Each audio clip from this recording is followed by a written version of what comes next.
Comment bien manger? C'est globalement la question qu'on se pose 3 fois par jour, 7 jours par semaine, 52 semaines par an. Et on est perdu. Parce que tout le monde a sa propre définition et même souvent son mot à dire. Bien manger pour sa santé, pour préserver son environnement, pour respecter une démarche éthique ou même encore pour le bien-être animal. Pas étonnant qu'on puisse être perdu au moment de faire ses courses. Nutstalk, c'est le podcast du collectif Inus We Trust qui accueille des agriculteurs, des éleveurs, des sportifs, des experts de la santé et des marques engagées afin de partager leurs meilleurs conseils sur l'alimentation et leur vision de ce qu'est le bien manger.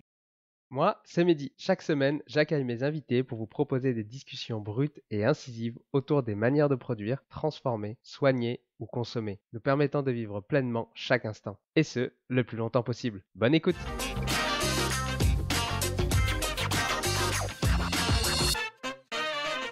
Il a participé au lancement officiel de la démarche Origine Info, une meilleure transparence de l'origine des produits alimentaires transformés. Sébastien Loctin a tout quitté pour une mission: révolutionner notre alimentation. Ancien cadre d'un grand groupe, il a réalisé que son travail nuisait à la santé et à l'environnement. Il a décidé d'agir lorsqu'il a compris que même les consommateurs aisés continuaient à s'empoisonner avec des produits industriels. Chez Biofuture, il a travaillé sans relâche pour créer des produits sains, sans compromis sur la qualité. Il est crucial d'obtenir une meilleure transparence sur l'origine des produits alimentaires transformés. Promouvoir la transparence grâce au lancement officiel d'Origine Info et savoir enfin d'où vient ce que l'on mange. Sébastien me partage comment trouver des partenaires prêts à suivre des standards élevés sans que manger sainement ne devienne un luxe. Ou encore, quelle huile utiliser pour éviter les carences et obtenir un apport nutritionnel complet. N'oublie pas de t'abonner. Bonne écoute! Sébastien, ravi de te recevoir aujourd'hui dans notre talk. Pour commencer, est-ce que tu peux déjà te présenter? Bah écoute, salut Mehdi, bonjour à tous. Alors, Sébastien Loctin, moi je suis le fondateur de Biofuture, mais également du collectif En Vérité. Je crois qu'on y reviendra. Avant tout, je suis un passionné d'alimentation. C'est peut-être pour ça que je suis là d'ailleurs. Je suis un passionné d'alimentation. Mes grands-parents étaient paysans, chefs pâtissiers, traiteurs. J'ai grandi à Lyon, où on mange plutôt bien. Je suis également expert de l'agro avec une spécialisation en nutrition. Donc ça fait 30 ans que je suis dans l'agroalimentaire. Voilà, de grands groupes en France comme à l'étranger, et puis ensuite en entrepreneur. Et puis surtout, je suis papa. Je le dis parce que mes enfants m'ont beaucoup apporté, m'ont fait grandir, et puis m'ont permis aussi de mettre davantage de conscience sur ce que je faisais, sur ce que je mangeais notamment. Voilà, en quelques mots. Est-ce que tu peux nous partager un petit peu ton parcours? Par quoi tu as commencé et où est-ce qu'un peu tu en es aujourd'hui? Eh bien, écoute, bien sûr. Alors, voilà, j'ai essayé d'être cohérent au moins sur un sujet qui est avec l'alimentation et la santé par l'alimentation, c'est mon sujet. Donc, quand j'ai quitté, après mon école de commerce, je suis rentré chez Le Sueur, où j'ai passé plus de 10 ans sur des fonctions marketing et puis ensuite des fonctions commerce à l'international notamment. Après, je suis rentré dans une filiale du groupe Rémy Martin, Rémy Cointreau, dans les vins et spiritueux, où j'ai piloté la division monde de l'emballage, et ce qui m'a permis de toucher également au sujet de la viticulture. Voilà, la viticulture, on ne se rend pas toujours compte de comment la vigne est traitée, conduite, et comment le vin est fabriqué, donc c'est extrêmement intéressant. Et puis j'ai terminé en filière en Afrique pendant 3 ans sur de la restructuration industrielle et notamment de filières agroalimentaires autour de l'arachide, du sésame, du coton. Et puis après ces 15-18 ans de grands groupes agro, mes enfants étant passés par là, j'ai commencé à me rendre compte que je ne faisais pas tout à fait la même chose dans ma cuisine pour eux qu'au boulot, et ça devenait assez insupportable. Donc j'ai décidé de me réaligner. J'ai tout plaqué, j'ai quitté le confort de ces groupes-là, et puis j'ai monté ma boîte, Biofuture, et j'ai lancé une marque qui s'appelle Quintessence, voilà, qui se voulait la première marque qui remet vraiment la santé au cœur de notre système agroalimentaire, dans le respect du vivant dans son ensemble, c'est-à-dire biodiversité, paysans, et puis nous, évidemment, en bout de chaîne. Ça, on va revenir plus en détail sur sur cette gamme de produits, effectivement. Ça marche. Mais pourquoi, ouais, donc tu as dit au début que vraiment tu t'intéressais à l'alimentation depuis longtemps. C'est quoi qui t'a donné envie d'aller dans ce milieu-là? Euh, L'alimentation, alors en plus pour nous Français, parce que on aime bien la gamelle, hein, on aime bien la cuisine, ça crée du lien social. On est un pays rural, on a tous eu dans notre famille probablement des paysans. Je trouve que l'alimentation, c'est un truc qui est absolument formidable. Elle est aujourd'hui malheureusement responsable c'est la première cause de mortalité quand même au monde, l'alimentation dite moderne. Donc, c'est quand même un chiffre de dingue, c'est-à-dire quelque chose qui est censé 2 à 3 fois par jour nous nourrir, tue plus que le tabac et l'alcool. Voilà, des maladies type diabète, maladies cardiovasculaires, cholestérolémie, etc., obésité. Donc on a fait de l'alimentation un truc un peu délétère, alors que pourtant, cet acte nourricier qui est quotidien, il porte en lui toutes les clés de construction d'un monde, je vais dire, vers mieux, parce que quand on mange, évidemment, on prend soin de sa santé déjà, donc on se sent mieux, on a plus d'énergie, on est souvent en plus mieux portant. Elle prend soin de notre biodiversité, de notre environnement, elle prend soin du travail de nos paysans, du travail de nos PME. C'est un change maker incroyable. Donc moi, l'alimentation, c'est un sujet qui me fascine parce que c'est une super grande responsabilité de nourrir les gens parce que justement, on peut transformer le monde de manière merveilleuse en étant en conscience sur notre alimentation. Voilà, donc évidemment, c'est quelque chose qui ne peut pas nous laisser indifférents et c'est quelque chose, on peut pas continuer à se remplir quand on mange. Je crois qu'il faut vraiment recommencer à se nourrir. Si tu es perdu et ne sais pas quel produit nutritionnel pour sportif choisir, utilise le ScanNuts. C'est un outil gratuit qui analyse et compare plus de 800 produits. Le ScanNuts analyse les produits sur 4 catégories qui sont la santé, l'environnement, l'éthique et la nutrition. Alors pour apprendre à mieux consommer en étant conscient de la composition de chaque produit et économiser de l'argent en s'orientant vers des produits réellement utiles et sains, rendez-vous sur eatnutswetrust.fr. Le lien est dans les notes de l'épisode. Et puis c'est vrai que manger, il faut pas que ça reste que juste un acte. Franchement, c'est pour moi aussi, de plus en plus, c'est le partage, c'est, être avec les autres. C'est pas juste se mettre dans son coin et manger. Il y a pas que des calories quand on mange au final. Tu sais, c'est intéressant parce qu'effectivement, quand on mange aujourd'hui, les gens, souvent, quand tu regardes les gens manger, on mange vite. On ne prend plus le temps de mastiquer correctement son alimentation, donc on perturbe même notre biote, notre digestion. On avale en fait, on engloutit, on se remplit. Tu t'arrêtes dans un fast-food, tu engloutis quelque chose parce que tu as faim, toc, tu engloutis quelque chose. Sur le moment, tu n'as plus faim. 2 heures après, tu as encore faim parce que tu n'es pas du tout nutri. Et donc, en fait, je crois que l'alimentation, c'est d'abord se nutrir, c'est-à-dire qu'on y trouve l'énergie, les nutriments qui nous permettent d'être bien portants. On a quand même une seule maison pour toute notre vie, c'est notre corps, donc essayons de le soigner un peu. Et puis en plus, comme tu dis, c'est du lien social. Moi, je vais au marché le week-end, recevoir des amis à manger, préparer la cuisine, boire un petit verre de vin avec modération, bien sûr, en même temps. Et puis autour de la table, en France, quand on mange, qu'est-ce qu'on fait? On parle encore de bouffe. On parle peut-être même de ce qu'on va remanger le soir. Donc c'est un sujet qui est passionnant.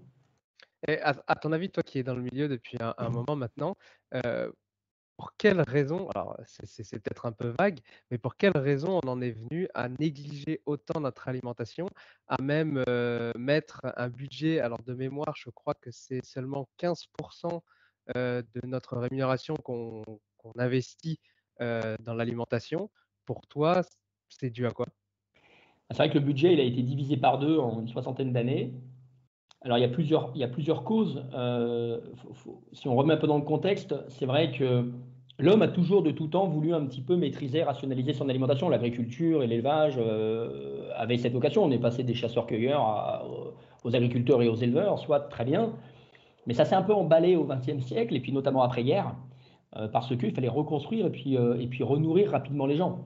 Donc évidemment, qu'est-ce qu'on a fait? On a commencé à réutiliser les poudres militaires pour en faire des engrais. On s'est rendu compte que ça dynamisait les rendements. On a commencé à rationaliser. Au lieu d'avoir des petites exploitations, on a commencé à les regrouper pour faire des méga exploitations. On a rasé les haies, on a rasé les forêts pour planter. Voilà, il fallait rapidement reproduire. Et puis on s'est rendu compte d'un truc, c'est que voilà, l'homme est un peu vénal et quand on a mis en place ce modèle, qui était au début qui partait d'une bonne intention, on s'est rendu compte que c'était globalement assez rentable, qu'on produisait plus, que c'était moins cher, que les gens se cassaient un peu moins le dos au champ. On s'est dit c'est plus confort, c'est plus rentable. On ne s'est pas posé la question de la qualité, en fait, on s'est posé la question de la sécurité et du profit. Comment faire des produits reproductibles et entre guillemets sûrs sur un plan sanitaire et gagner plus d'argent. Par contre, la notion de qualité et de diversité, on l'a complètement éradiquée. Et puis oui, la machine s'est emballée, à tel point que même dans la production des produits alimentaires, on est passé d'un savoir-faire de cuisinier. Avant, quand tu faisais une mayonnaise, tu faisais une mayonnaise avec de l'œuf, de la moutarde, de l'huile, une pointe de sel et éventuellement une pointe de citron. On a commencé à devenir des chimistes. Donc on est passé d'une culture de la cuisine à une culture de la chimie. Et la mayonnaise, on s'est dit comment on peut faire quelque chose qui ressemble à une mayonnaise, c'est-à-dire qu'on va mettre de l'eau, on va mettre des émulsifiants, on va mettre des texturants, on va mettre des arômes, on va mettre des colorants, on mettra peut-être un peu de moutarde qui vient de très loin, on mettra peut-être un petit peu d'huile raffinée chimiquement pour avoir optimisé effectivement le rendement, et on finit par faire des ersatz de bouffe, et on passe plus de temps en R&D à imaginer comment reproduire des aliments qui ressemblent à des aliments qu'à réellement faire de la cuisine. Donc le système est devenu très rentable pour notamment les distributeurs et les transformateurs, moins pour les paysans. Et il s'est complètement emballé parce que le profit a pris le pas sur la responsabilité de nourrir les gens. Est-ce que c'est la raison principale pour laquelle, tu as quitté, les grands groupes et tu as monté BioFuture? Ou est-ce que, concrètement, qu'est-ce qui t'a fait, vraiment passer le cap de partir et de totalement faire autre chose? Enfin, faire autre chose, de monter ta propre structure? Alors ça a été je vais pas te mentir, hein, ça paraît toujours facile 10 ans après de se dire c'était super, c'était le bon choix, mais ça a été très compliqué au départ. En plus, voilà, moi j'étais à l'époque en plein divorce, avec des enfants qui étaient petits, qui avaient 12 et 36 mois, euh, bien installé dans un groupe, au comité de direction, très confortable. Et je crois que ce qui m'a mis en mouvement, bah, c'est le fait de me confronter au quotidien à mes enfants. Et puis je pense qu'au fond de moi, j'avais quand même cette fibre un peu paysanne. J'ai ce plaisir du bon produit, j'ai ce plaisir j'ai envie d'aider les gens. Moi, tu vois, ça me fait plaisir quand je reçois de faire plaisir aux gens. J'ai pas envie d'empoisonner les gens. Et c'est vrai que ça devenait un peu insupportable tous les jours d'aller faire des trucs auxquels tu crois plus, où tu as le sentiment que non seulement tu compromets l'avenir de tes gosses, mais qu'en plus tu compromets la santé des gosses des autres, quoi, même des gens, alors qu'on est censé les nourrir. Donc ça devenait quand même vachement compliqué. Et je crois qu'il y a un moment, la conscience, tu as beau faire ce que tu veux, enfin, c'est pas de gagner de l'argent et de partir en vacances qui te nourrit, en tout cas, donc c'est plutôt de faire des choses qui ont du sens. Et j'ai tout plaqué, et quand j'ai plaqué, je ne savais pas ce que je voulais faire. Il m'a fallu un an pour comprendre que ce qui me ressemblait le plus, c'était d'aider les gens à mieux se nourrir, sans trop se prendre la tête, et donc de leur mettre à disposition une expertise qui va leur permettre que quand ils achètent nos produits, de plus se poser de questions et d'avoir la garantie qu'ils vont bien se nourrir, qu'ils vont prendre soin de leur santé et qu'ils ne vont pas compromettre l'écosystème dans lequel on vit. Voilà. Donc, je crois que c'est vraiment un sujet de conscience. Ça, c'est vraiment intéressant parce qu'en plus, du coup, tu avais cette expertise de déjà faire les choses, alors peut-être pas forcément correctement.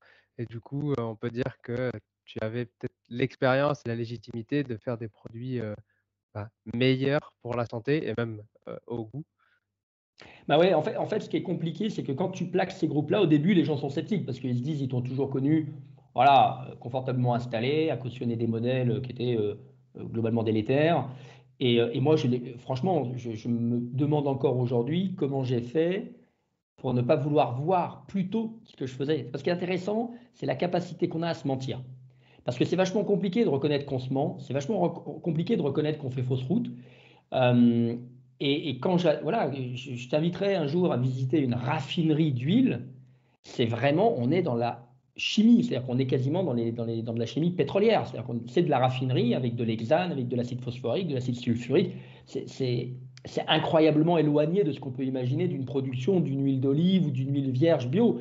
Et je n'ai pas voulu le voir avant. Et je pense que j'ai pas voulu parce que mon ego, cherchant à me protéger, m'apportait de la sécurité, du confort. Voilà, et je pense que j'ai composé avec ça pendant longtemps. Et quand tu changes tout, les gens aussi sont sceptiques, ils ont du mal à croire que tu es sincère. C'est compliqué de leur dire, ils s'inquiètent pour toi. Et il faut du temps, en fait. Il faut du temps pour montrer que la confiance, ça se gagne, pour montrer que oui, tu veux faire les choses bien. C'est super intéressant ce que tu dis parce que j'ai enregistré avec Christophe Brusset, je ne sais pas si tu connais, c'était un ancien dirigeant de groupes internationaux agroalimentaires. Dans l'épisode d'ailleurs, chers auditeurs, c'est l'épisode numéro 22 si ça vous intéresse, où on parle effectivement, où lui en fait, il achetait des matières premières de très mauvaise qualité et il en faisait des produits de très mauvaise qualité, mais qui se vendaient extrêmement bien. Donc on parle de tout ça, on parle effectivement de l'hexane comme tu en as parlé. Donc chers auditeurs, si ça vous intéresse, c'est l'épisode 22, il est extrêmement intéressant. Et Christophe Brusset a fait aussi des livres vraiment très intéressants qui ont beaucoup fait parler. C'est lui qui avait Euh, écrit, je crois, Vous êtes fou d'avaler ça, non? c'est ça, voilà, vous êtes fou d'avaler ça. Il a fait également Et maintenant on mange quoi? Mhm. Vraiment des livres très très intéressants qui montrent vraiment l'envers du décor. Allez les lire en tout cas, c'est vraiment très instructif. Super. La La question que je pose à tous mes invités, c'est du coup pour toi, c'est quoi bien manger? Waouh, c'est tellement subjectif. Alors, il y a quand même pour moi il y a des vrais postulats de base derrière bien manger. Il y a déjà le fait, je crois, de se faire du bien au sens sanitaire, enfin au sens santé du terme. C'est-à-dire que bien manger pour moi, tu vois, c'est quand je suis en conscience de ce que je mange. C'est assez formidable parce que je sens que mon organisme accueille les aliments comme un carburant qui est prêt à l'emploi. Et c'est vrai que ça donne à la fois de l'énergie, mais en plus, je sens vraiment que je suis. Tu vois, quand je fais des excès, même sans parler de malbouffe, quand je fais des excès, je sens bien que mon organisme est dans le dur. C'est-à-dire que j'ai plus les idées claires, je me sens moins bien, j'ai moins d'énergie. Et à contrario, quand je fais attention, que je suis vigilant, que je me fais plaisir en mangeant voilà, plus diversifié, plus varié, plus léger, bah, je retrouve une énergie incroyable. Donc je crois que déjà, il faut arriver à se reconnecter à cette absolue sensation de quand je mange, je me fais du bien et je me sens bien. Donc bien manger, ça commence effectivement par, pour moi, le choix d'une alimentation qui est brute, qui est peu transformée, qui est plutôt cuisinée, qui est diversifiée, qui est colorée. Et bien manger, une fois qu'effectivement on a dit ça, c'est évidemment se faire plaisir. Euh, le corps va beaucoup mieux gérer ce qu'il reçoit quand il est dans le plaisir et dans la conscience que quand il est dans le déni et dans l'austérité. Donc, bien manger, pour moi, je te dirais, c'est de la vigilance sur la qualité des produits qu'on va engloutir pour nous maintenir en bonne santé et du plaisir à les engloutir. Quand tu parles de plaisir, est-ce que tu peux définir le plaisir? Parce que ça paraît un peu vague. Il y en a qui vont dire: «Bah, moi, le plaisir, c'est d'aller au fast-food, ça me fait plaisir», Ouais, alors c'est vrai que ça peut être le fast-food, c'est un plaisir d'efficacité. C'est un plaisir. Alors là où les gens du fast-food sont malins, c'est ce qu'on a compris, c'est que le goût, tu vois, le goût, c'est à la fois un excellent indicateur et c'est un excellent en même temps, c'est un fiefé trompeur.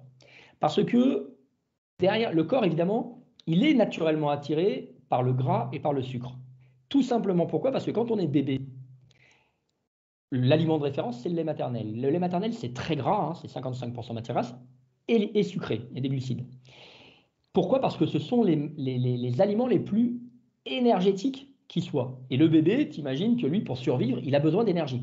Donc on est conditionné, d'ailleurs si je te parle de gras et de sucre, tu vois, tu salives en fait, tu commences déjà à te dire ça me met en appétit. Nutella l'a bien compris, Nutella c'est du gras et du sucre, c'est de l'huile de palme et du sucre. Ça marche, ça crée de la sapidité, ça crée de l'appétence. Donc évidemment que les fast-foods, ils ont compris que plus on allait mettre de gras, de sucre et de choses texturantes, molles, faciles à ingurgiter, etc., ça allait marcher. Et donc on nous leurre un peu par le goût, on nous crée des addictions par le goût, et notamment dans le sucre, qui nous détournent parfois un peu de la conscience. Donc pour moi, le plaisir, c'est d'arriver à remettre de la vraie confiance sur ce qu'on mange. Je vais te prendre un exemple. Quand j'étais plus jeune, moi j'adorais les glaces, tu sais, à l'italienne, blanches, là, vanille, mais qui n'ont rien de vanille à part de l'arôme. Et le jour où mon grand-père pâtissier m'apporte de la glace à la vanille de Madagascar, au premier contact, j'ai pas aimé. Je me suis dit, c'est quoi ce truc? Et en fait, c'est en prenant le temps de me connecter à la saveur, à la complexité de la vanille, à sa longueur en bouche par rapport à l'autre qui s'estompait en un quart de tour, que je me suis dit, putain, c'est ça le vrai goût du truc, quoi. Et on a un ketchup. Franchement, moi, j'invite les gens, quand les gens goûtent notre ketchup, ils nous disent, il y a une complexité aromatique, c'est long en bouche, tu vois, ça, c'est du plaisir. C'est-à-dire qu'on est en conscience de ce qu'on mange. Et moi, là, je kiffe. Je peux m'arrêter sur des aliments en me disant, waouh, la nature génère des trucs de fou, quoi. Oui, parce que quand tu as tout à fait raison, quand on reste sur des vrais aliments, en fait, ils ont, toute, leur, matrice alimentaire et du coup, ils sont remplis de «molécules de saveur» entre guillemets, alors que quand tu parles de vanille, eh ben, on en parle d'ailleurs dans l'épisode avec, Alissa et Hervé sur la vanille, où ils n'utilisent qu'une seule molécule de vanille, la vanilline et du coup, bah, en fait, l'homme, enfin, on est habitué avec juste cette molécule, alors que dans la vanille elle-même de Madagascar, il y a plus de 100-200 ou je sais vraiment plus. Enfin, il y a une multitude, des centaines et des centaines de molécules qui donnent vraiment des saveurs très complexes à la vanille. Et en fait, et ça, on n'est pas capable de le reproduire en fait. C'est juste que Non? nous, on est habitué à cette vanilline-là. Donc, quand on goûte autre chose qui est vraiment plus complexe, bah, on dit ah mais c'est pas bon, alors que ça n'a rien à voir. Exactement. Alors que si on prend le temps de s'arrêter sur le truc, de se connecter à l'ensemble, à la complexité des goûts, à la longueur en bouche, à la manière que ça a de te prendre le palais, franchement, on ne parle pas de la même chose, quoi. Ouais, c'est les saveurs et tout. Et Ouais. cette matrice, cette notion de matrice dont tu parles, elle est fondamentale en nutrition parce qu'on a fait exactement la même chose sur la nutrition. C'est-à-dire qu'on a fractionné l'aliment de façon à aller chercher dans l'aliment des propriétés très isolées en se détournant de la matrice. Donc on va aller chercher de l'amidon, on va aller chercher un sucrant, on va aller chercher un texturant. Et en fait, on perd complètement l'effet synergique de la matrice et en fait, on ne nourrit plus les gens. C'est-à-dire qu'on se remplit voilà, de fractions d'aliments, mais on ne se nourrit plus au sens vraiment complexité de l'aliment. Ouais, c'est ça, là tu parles d'aliments du coup craqués effectivement. Chers auditeurs, pour que vous compreniez bien, par exemple, si on prend une pomme, dans une pomme, bah, il y a des glucides, il y a du sucre, mais il y a du fructose, il y a du glucose, mais en fait, vu qu'il est dans une matrice alimentaire complète avec des fibres et cetera et ben, en fait, manger un fruit, bah, je sais pas, 100 grammes, de pommes, il y a peut-être 10 grammes de sucre dedans, mais c'est pas du tout un problème. Alors que manger, par exemple, un sirop de glucose fructose, où il y a exactement pareil, 10 grammes de sucre, mais alors ça n'a rien à voir au niveau du corps, quoi. On va faire un pic de glycémie de l'apocalypse, enfin, ça n'a rien à voir. Exactement, tu prends un shoot de sucre. Et d'ailleurs, j'aime bien l'idée de la pomme que tu évoques parce que pour expliquer moi à mes amis la notion d'ultra transformation, qui n'est pas toujours une notion très claire, je prends justement le cas de la pomme. Je leur dis, vous mangez une pomme, généralement, vous avez déjà moins faim. Vous avez terminé votre pomme, vous avez moins faim. Et vous êtes, voilà, il y a les fibres, il y a tout, il y a les glucides, les protéines, etc. Et puis on Maintenant, prend le temps de la manger aussi parce qu'il faut croquer dedans, il faut mâcher, tu donc mâches. il y a toute cette chose-là qui fait que la satiété forcément, arrive. Exactement. Par contre, tu prends une compote de pommes, déjà dans ta compote, tu as deux pommes. Et on t'a déjà pré-mâché le travail. Donc, tu es déjà sur un premier niveau de transformation, mais comme tu as deux pommes, tu as deux fois plus de sucre. Tu prends un jus de pomme, tu as trois pommes. Tu as trois pommes, mais tu n'as plus les fibres. Donc là, tu es à troisième niveau de transformation et tu as trois fois plus de sucre et tu n'es pas à satiété. Tu prends effectivement ensuite un sucre de pomme, un sirop de glucose de pomme, etc. Donc, on imagine qu'à chaque étape, on arrive sur des trucs qui sont des purs shoots de sucre et qui ne sont que délétères. Ouais, c'est ça et ça ne rassasie pas et après on dit: «Bah, j'ai faim». Bah oui, mais forcément parce qu'en fait on a mangé du vide finalement et donc du coup, bah, J'ai on faim, en j'ai mange cette petite toujours plus. bedaine là qui continue à pousser. Ben oui, évidemment, le corps il transforme tout ça en graisse. Et donc, bah, on arrive un petit peu à BioFuture. Alors, est-ce que tu peux nous dire précisément c'est quoi BioFuture? C'était quoi à la base quand tu as voulu le lancer, ses valeurs et tout? Explique-nous tout ça. Ah, quand j'ai voulu lancer BioFuture, et donc Quintessence, en fait, la marque à travers BioFuture, euh, Donc qu'on soit d'accord, BioFuture, c'est un peu ta grande société et après tu as un peu des sous-marques, alimentaires, comme, Quintessence. exactement, BioFuture, c'est le nom effectivement juridique, j'ai envie de dire, de l'entreprise, institutionnelle. Et ensuite, on a deux marques, dont une marque Quintessence qui est distribuée, qui est la première marque que j'ai lancée donc en magasin bio, qui est une marque avec laquelle on revisite un peu les produits du placard. Et la mission de BioFuture, enfin la mission de Quintessence, c'est vraiment une mission de santé. C'est comment on remet de la santé dans le placard des gens, mais sans changer leurs habitudes. Pourquoi? Parce que j'ai vraiment une conviction que j'ai découvert en nutrition, c'est que quand tu demandes aux gens de tout changer, eh ben, c'est pas durable. Ça les fait chier. C'est pas durable. Au bout d'un moment, ils recommencent avec leurs mauvaises habitudes. Alors que nous, l'idée, c'est plutôt de nous mettre dans la routine des gens et de leur dire, on va pas te demander de changer d'habitude. Tu veux, par exemple, tu utilises un ketchup. Ok. Eh ben, écoute, ce ketchup-là, nous, on va te faire le même, sauf que ben, nos tomates, elles viennent pas de Chine, elles viennent de France. On a remplacé le sucre par quoi? Par des betteraves et des légumes, donc par des betteraves et des carottes, donc par des légumes. Donc tu as un sucre de légumes, tu as de la purée de légumes avec le sucre qui est contenu dedans, qui apporte du sucrant, mais qui apporte effectivement les fibres, le potassium, le phosphore, etc. Ensuite, aucun additif. Tout est cultivé en France, tout est en agriculture bio, pas de pesticides. Et en fait, tu passes d'un truc qui était pas terrible avec des tomates de Chine, du sucre blanc et des additifs que tu files à tes gosses sans le savoir, à un ketchup que tu continues à filer à tes gosses, sauf que derrière, bah, tu les as bien nutris, ils ne sont pas empoisonnés, tu as soutenu des paysans locaux et tu as soutenu la biodiversité. Donc en fait, on change absolument tout en finalement donnant l'impression de rien changer aux gens. Et c'est ça que je trouve sympa comme exercice, c'est de se dire, voilà, sur les huiles, on a lancé la première huile pour les bébés, bah, on donne aux parents un truc clé en main, zéro charge mentale, tout est dedans et on est certain que le vivant est protégé. Et voilà, et c'est un peu la mission qu'on s'est fixée, c'est d'aider les gens à se maintenir en bonne santé sans changer leurs habitudes. Et c'est quoi les difficultés, pour arriver à faire ça, comparé à du conventionnel? Est-ce que Ouais, tu peux évidemment, nous expliquer? quand je te dis ça, ça paraît simple, mais c'est extrêmement compliqué. Je te cache pas que quand j'ai démarré, que je suis allé voir euh, des sous-traitants, hein, des partenaires pour pouvoir produire mes mélanges d'huile sur mesure, adaptés à l'âge des gens, avec des mélanges très complexes avec des matières premières comme des huiles d'algues pour l'apport en DHA pour le cerveau. Voilà, une approche vraiment micronutritionnelle ciblée, avec au début des petites quantités, un sourcing en bio, en matières premières françaises. Personne ne voulait le faire. Personne ne voulait le faire parce que c'est trop complexe. En fait, l'industrie, ce qui est facile pour elle, c'est d'acheter du tout venant, c'est d'acheter un minimum de matières premières pour rationaliser au maximum ses stocks, c'est de faire des gros runs de production, c'est donc de passer par le prix. Donc, dès qu'on génère de la complexité, dès qu'on génère des sourcings particuliers, les gens ne veulent pas. Et puis, plus tu vas aller sur des produits qui sont transformés, comme par exemple un ketchup ou une mayonnaise, et que tu vas dire, moi, dans ma mayonnaise, je ne veux pas de conservateur, je ne veux pas de texturant et je veux de la moutarde française, là, pareil, on te dit, écoute, t'es sympa, mais de la mayonnaise sans sucre ou de la mayonnaise sans texturant ou sans conservateur, en fait, on ne sait pas faire. Ou alors, on fait en frais, et même en frais, on n'y arrive pas. Donc, il faut qu'on travaille beaucoup en R&D pour apporter à nos partenaires des solutions un peu clés en main, qu'on va ensuite processer avec eux sur des pré-séries, jusqu'au moment, le ketchup, on a fait 48 versions, la mayonnaise, on en a fait 32, les huiles, n'en parlons pas, jusqu'au moment où on arrive à la bonne recette. Et ensuite, sur les flux, au début, c'est vrai qu'il faut qu'on trouve des partenaires qui soient suffisamment engagés pour accepter de rentrer chez eux des matières premières qu'ils n'utilisent pas et qu'ils vont utiliser que pour nous. Voilà. Donc, c'est évidemment, quand tu démarres de zéro, que tu n'as pas de thunes, c'est évidemment assez compliqué. Mais ce qui est chouette, c'est que voilà, dans notre univers agroalimentaire, il y a encore des boîtes, des PME, qui ont envie d'accompagner ce genre de projet. Et comment tu fais concrètement pour arriver à valoriser ton projet? Parce que je suppose que ces entreprises-là, ou même s'il y a des investisseurs ou tout ça, eux, ce qu'ils recherchent, c'est l'argent. Toi, tu arrives et tu vas leur dire, moi, je veux des meilleurs produits, donc forcément, ça va être plus cher derrière. Mais est-ce que derrière, le consommateur, lui, va vouloir acheter? Parce que c'est bien d'avoir des valeurs et tout, moi, je suis entièrement d'accord. Mais derrière, ça reste toujours le consommateur qui a le pouvoir, quoi. Ouais, c'est très.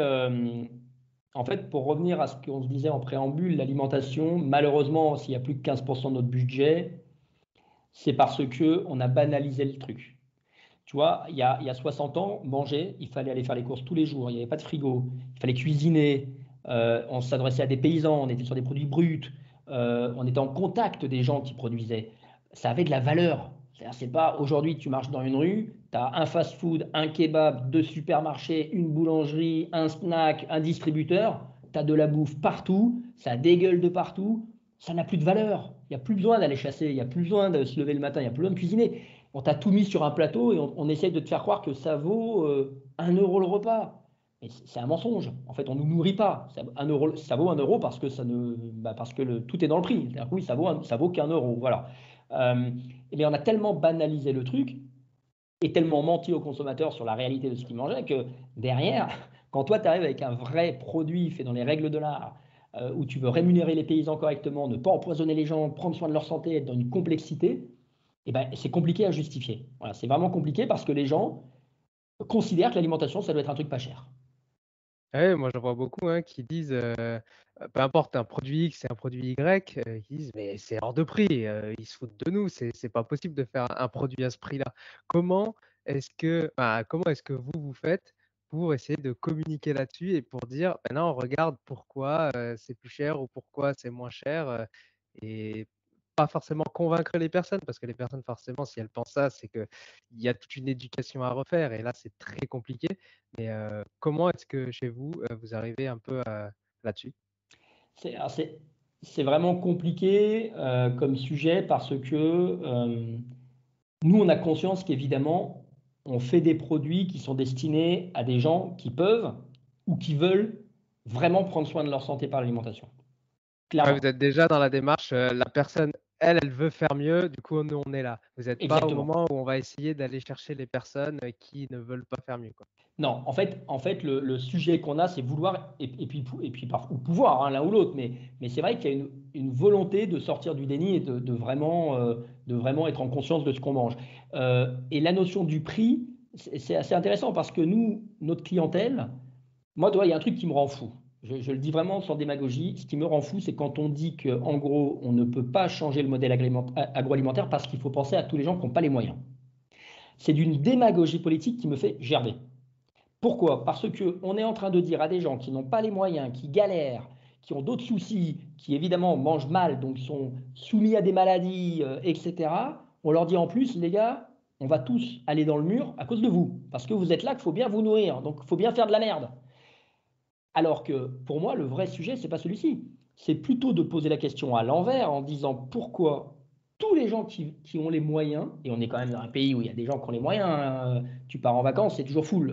Les avions sont complets, voilà, les bagnoles de luxe se vendent bien, Louis Vuitton, il y a la queue sur les Champs-Élysées. Voilà, bon, j'ai envie de dire, il y a des gens qui ont des moyens en France. Pourquoi ces gens-là ne continuent à s'empoisonner?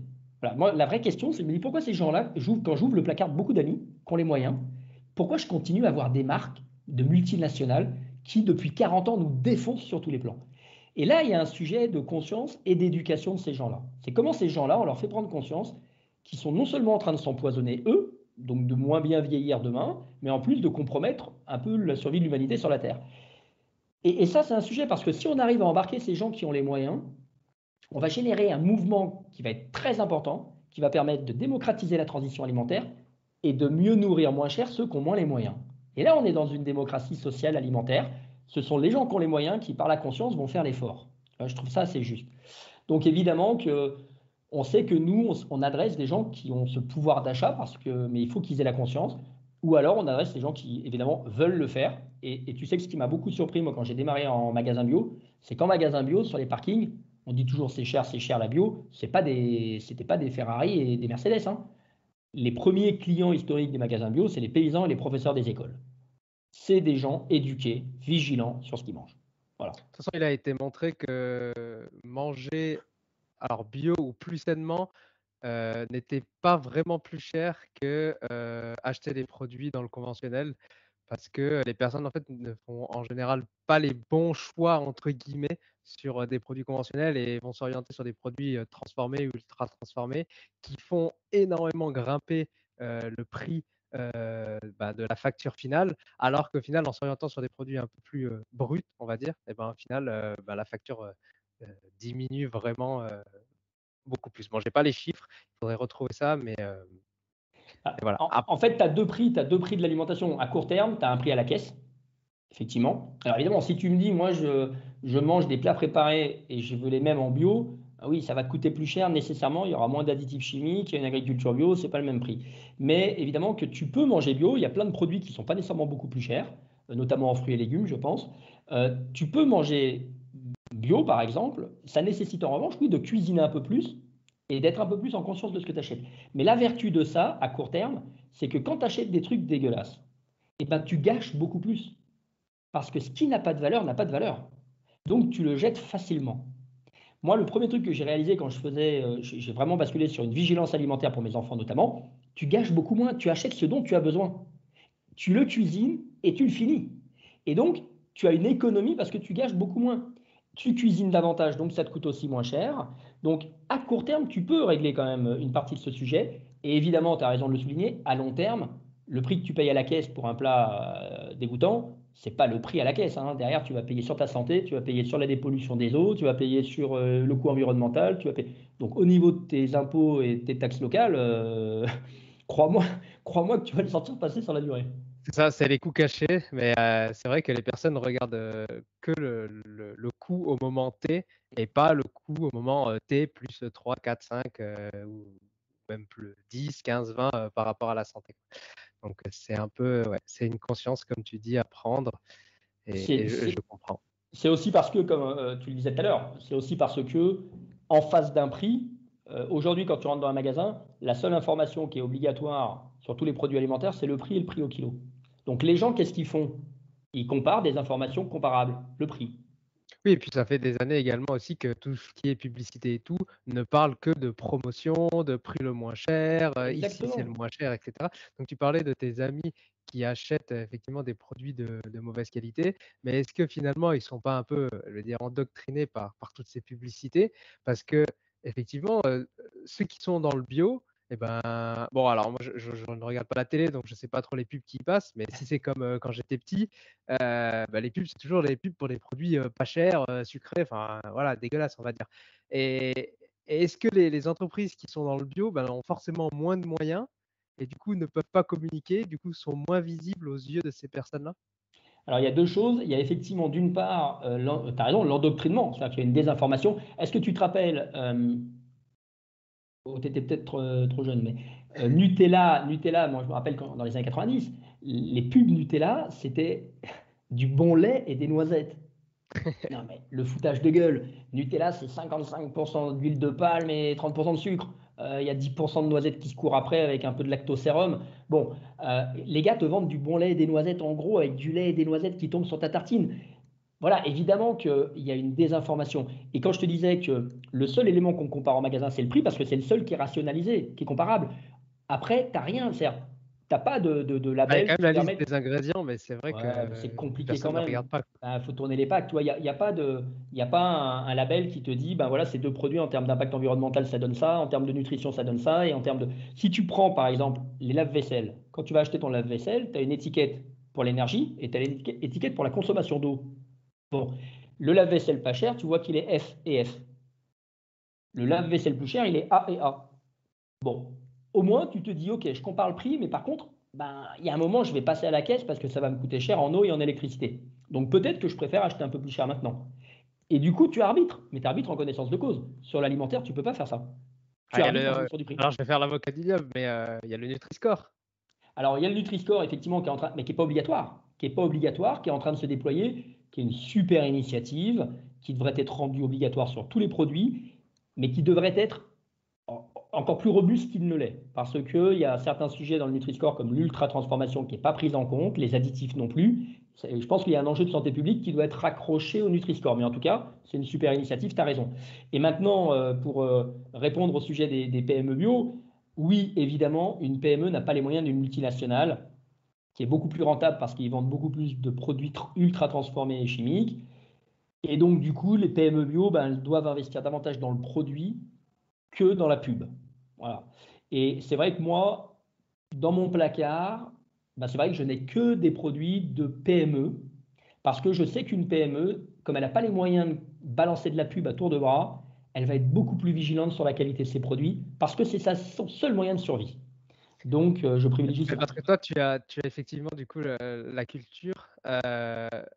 Si une personne n'a pas cette culture-là et qu'elle écoute le podcast là actuellement, bon bah déjà du coup c'est qu'elle a déjà appris beaucoup de choses depuis le début de ce podcast-là. Mais comment elle peut faire, toi, est-ce que tu as des sources ou quelque chose de facile, d'accessible pour apprendre ça, quoi? Alors, mais je te rejoins. Si déjà elle écoute le podcast et connaissant l'engagement très sympa de InNote We Trust, c'est qu'elle est déjà en chemin. Mais supposons quelqu'un de complètement néophyte qui tombe sur toi, là, sur l'émission, et qui se dit, ah là là là, comment je vais choisir mes produits en supermarché. Au-delà des applis qu'il peut y avoir, je crois que d'ailleurs InNote We Trust a une appli voilà, d'évaluation des C'est tout à produits. fait le Scan Nuts, où nous on est spécialisé principalement dans les compléments alimentaires. Donc effectivement, Exact. pour savoir quel complément alimentaire est le mieux, on a des notations, dont notes d'or, notes de charbon, sur les 4 critères principaux des aliments, à savoir la santé, l'impact environnemental, la nutrition et l'éthique envers les producteurs. Donc on prend tout ça en compte pour définir si un produit est bon pour nous, pour la planète et pour les personnes. Exactement. Bah, déjà, tu vois, tu as ces outils-là. Tu as Yuka sur l'alimentation, tu as ScanNuts sur les compléments alimentaires. Donc, tu peux avoir des outils indépendants qui te permettent de faire un premier tri. Après, quand tu es face au packaging, moi, la première règle, c'est je dis ne vous fiez pas à ce que racontent les marques sur le packaging. Parce que tu vois, par exemple, quand je vais te marquer, moi, enfin, pas moi, mais enfin, quand je vois sur un produit alimentaire écrit sans conservateur, évidemment, on se dit, ah, c'est super sans conservateur. Mais quand on met sans conservateur en gros, ça ne veut pas dire sans additif. Donc on nous envoie un écran de fumée pour qu'on ne se pose pas la question des arômes, des texturants, etc. Moi, si on me marque sans additif aucun, là, ok, je dis, ok, c'est sans additif. Mais sans conservateur, s'il vous plaît. De quoi parle-t-on? Donc déjà, le premier truc, c'est soyons un peu critiques nous-mêmes. Et pour ça, il y a quelques trucs très très simples à faire. Moi, j'en ai vraiment deux, trois que je m'applique. Petit 1, je regarde ce que tu disais, la liste des ingrédients. Elle doit respecter deux principes de base. Le premier, qui est le plus important, c'est s'il y a un ingrédient que je n'aurais pas dans mon placard, c'est que c'est ultra transformé, c'est que ça va être délétère, c'est que c'est pas bon, je prends pas. Donc ça, c'est le premier critère. S'il y a un truc que je comprends pas, je repose. Deuxième critère de la liste des ingrédients, c'est si elle est un peu plus courte, c'est mieux, mais pas toujours parce qu'il y a des listes d'ingrédients où il y a beaucoup d'épices, etc. Et elle est un peu plus longue et c'est pas grave. Voilà. Donc vraiment, comprendre la liste des ingrédients, c'est le premier point. Deuxième point, je suis désolé de le dire à tous les biosceptiques, mais l'alimentation bio, aujourd'hui, en termes de réglementation, c'est la plus encadrée et la plus rigoureuse. Et ça, on peut le retourner dans tous les sens. Un produit qui n'est pas bio sera nécessairement plus exposé aux additifs chimiques. Il y en a 370 autorisés en non bio, il n'y en a que 30 et naturels autorisés en bio, ça en fait 340 de moins. Et ça n'aura pas été soumis aux pesticides de synthèse, aux phytos de synthèse, etc. Donc, arrêtons le bio-washing, c'est vraiment un non-sens alimentaire. Évidemment qu'un produit bio aura été plus respectueux du vivant qu'un produit non bio. Donc, liste d'ingrédients que je comprends, produit bio, déjà ces deux trucs-là, tu as fait 80% du travail. Ouais, je suis d'accord. Et pour revenir sur le Planet Score, il y a aussi le Nutri-Score. Il y a aussi du coup le Planet Score qui est en train de se mettre en place petit à petit. J'ai d'ailleurs interviewé, on a un podcast là-dessus avec Sabine Bonneau, c'est Bien sûr. l'épisode 14, qui est vraiment très intéressant. Et du coup, comme tu disais, qui prend en compte toute cette phase de pesticides et même maintenant sur les animaux, Le qui bien-être te met animal. également une note, voilà, sur le bien-être animal. Et c'est très clair, c'est très facile. On peut voir tout de suite une note verte, une note rouge. Ça aussi, ce serait quelque chose de mettre obligatoire sur tous les produits pour qu'on se rende compte de l'impact, quoi. Je suis d'accord qu'il faut avoir des référentiels qui soient robustes et qu'on mette sur tous les produits. Alors, sur l'impact environnemental, le Planet Score, je trouve que c'est un référentiel qui est super. Et ça permet de. Tu vois, le label bio, moi, ce qui me gonfle un peu, c'est que ce label, il est, attention, absurde. Pourquoi il est absurde? Parce que je pense qu'on fait une erreur. C'est pas sur les produits sans chimie de synthèse qu'il faudrait mettre un label. C'est la norme agricole depuis 25 000 ans. Ça fait que 70 ans qu'on a inventé autre chose, la chimie de synthèse, les pesticides, les phytos, etc. C'est sur ces produits-là qu'il faudrait mettre un label chimique. Et là, les gens comprendraient ce qu'ils mangent plutôt que ce qu'ils ne mangent pas. Tu vois, quand tu vas devant un magasin, on a fait le test, tu prends un produit alimentaire, tu prends une tranche de jambon et tu dis aux gens, est-ce que vous prendrez bien un petit peu de ce jambon qui a été élevé en Pologne, dans une cage et qui a été abattu sans vergogne après avoir jamais vu le jour et mangé du soja de déforestation du Brésil et qui a été piqué à l'antibiotique et qu'on a mis des nitrites dedans pour qu'il soit bien rose et bien conservé, est-ce que ça vous tente? Tout le monde te dit non. Et pourtant, tout le Ouais, monde l'achète en magasin.